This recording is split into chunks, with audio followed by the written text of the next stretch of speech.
Welcome to this module on seeding, one of the most critical components of respondent-driven sampling. Seeds are the foundation of the entire youth count. The quality and diversity of our seed pool directly determines whether we can reach hidden youth populations across Los Angeles. In this module, you'll learn what seeds are, who identifies them, and how walk-up seeds work, and your role in maintaining sample integrity. Seeds are the first participants in the RDS process. Unlike other participants who are referred by peers, seeds are recruited directly by outreach workers, service providers, or through walk-up enrollment at hub sites. Each seed starts a recruitment chain that spreads outward through youth networks. Our target is 100 to 100 seeds total across the entire county, about 20% of our anticipated 500 to 600 surveys. This proportion is intentional. We need enough seeds to ensure geographic and demographic diversity, but not so many that peer referral chains don't have room to develop. Seeds matter for 4 key reasons. First, they anchor recruitment chains. Without seeds, there are no chains. Second, seeds provide the entry points into peer networks that ultimately reach hidden youth.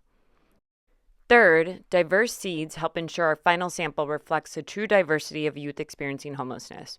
And fourth, proper seeding supports the statistical validity of our population estimates. Here's the bottom line.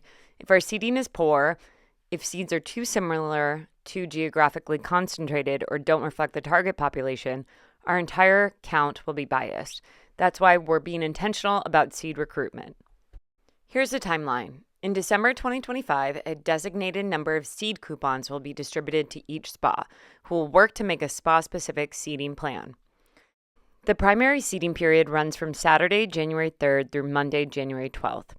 However, outreach workers covering less dense or rural areas can begin recruiting just after Christmas if they need additional time. Data collection at hub sites begins Tuesday, January 13th and runs through Saturday, January 31st. Walk-up seeds can be accepted during the first 2 to 3 days of data collection at each site. Seeds are identified through multiple channels. Youth homelessness service providers who work directly with young people are our primary source.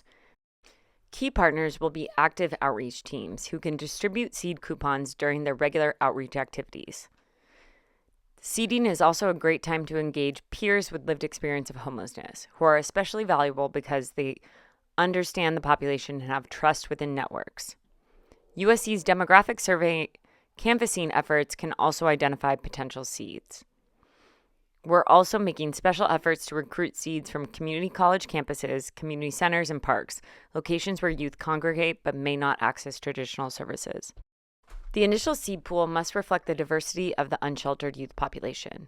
Recruitment teams should actively seek seeds who represent different gender identities, sexual orientations, racial and ethnic backgrounds, living situations, whether on the street, in a vehicle, in an encampment, student status, and geographic locations across all 8 service planning areas. Here's a principle to remember. If all your seeds look the same, your recruitment chains will too. Diverse seeds lead to diverse chains that reach a representative sample. Service providers will receive seed coupons in December to distribute to youth they encounter who fit the target population. When distributing seed coupons, service providers should target youth who meet 3 criteria.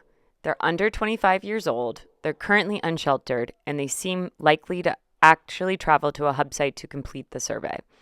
The last point is important. A coupon given to someone who won't use it is a wasted opportunity. Each coupon includes a unique QR code for tracking, a Metro Tap card for transportation, and information about hub site locations. Walk-up seeds are youth who arrive at hub sites during the data collection period without a coupon.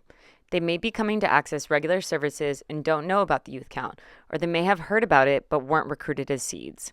Sites can enroll these youth as seeds, but only during the first 2 to 3 days of data collection, or the first 2 to 3 days that a specific site is open for surveying.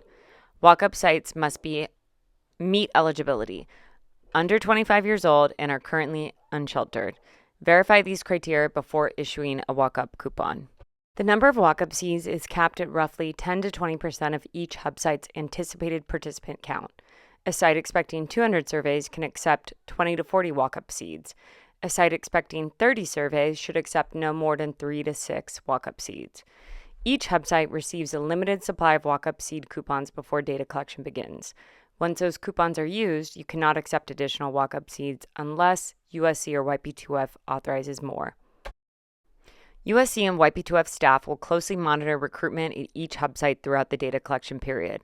They'll track how many seeds versus referrals are coming in, what the participant characteristics look like, and whether the sample is developing as expected.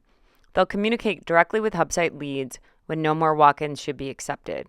This timing will be specific to each hub site depending on traffic patterns and the distribution of participant characteristics. If certain sites need additional walk-up coupons, for example, if peer referrals aren't materializing as expected, USC and YP2F may authorize more. Sometimes referral chains don't develop as expected.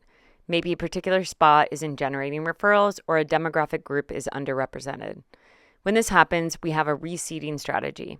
USC and YP2F will monitor recruitment in real time and can authorize additional targeted seeding in areas or populations where chains are stalling. This flexibility is intentional. It allows us to adapt to what's actually happening rather than being locked into a fixed plan that isn't working. Before issuing any walk-up seed coupon, you must verify eligibility. Confirm that the youth is under 25 years old and that they're currently unsheltered. Don't assume, ask directly. This matters because it protects the sample integrity, ensures our limited supply of seed coupons goes to the target population, and avoids wasting coupons on ineligible individuals. If you're uncertain about anything, always know that our hotline will be on, and you can always reach us to ask any questions. You'll encounter situations where someone who wants to participate but doesn't meet seed criteria. If they're over 25 and don't have a coupon, politely explain that the youth count specifically is for youth under 25. If they're under 25 but currently sheltered and don't have a coupon, explain that seeds must be unsheltered. If they're under 25 and unsheltered but arrive after the walk-up period has ended, explain that you can no longer accept walk-ups, but encourage them to return if they can get a referral coupon from a peer who has already participated. Be polite and respectful, but firm about eligibility. The integrity of the count depends on it.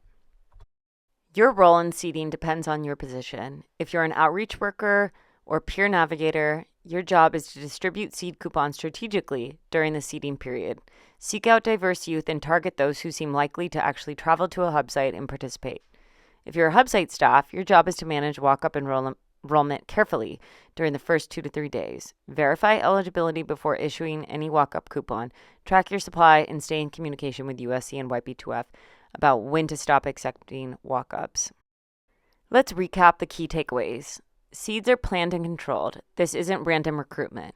Diversity in seeds leads to diversity in recruitment chains, which leads to a representative sample. Walk-up seeds are limited to the first 2 to 3 days and capped at 10 to 20% of anticipated volume. Always verify eligibility before issuing walk-up coupons. And remember, strong seeding supports strong RDS design. The work you do in seeding directly affects the quality of the entire youth count. Now, take a quiz to check your understanding.